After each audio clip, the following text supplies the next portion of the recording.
Hi everyone, friends of the Weller channel.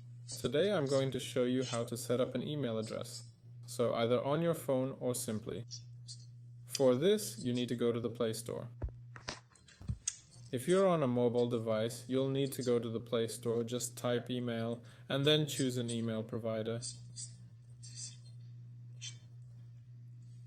Everything I offer is free.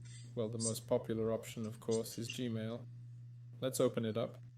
Here it is, and we have a window opening up where we need to create an email address. We'll select Google. Okay, we're verifying. And if you already have an account on your phone, you'll be logged in automatically. If not, you'll need to register.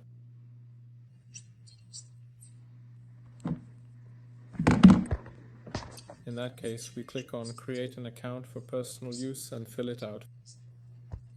Fill in your date of birth and gender, come up with a name for your email and create a password. There you go, and you've set up your email. Click Next. Click Accept. There you go. And now you have an email. That's all for now. This was Weller with you. Goodbye, everyone.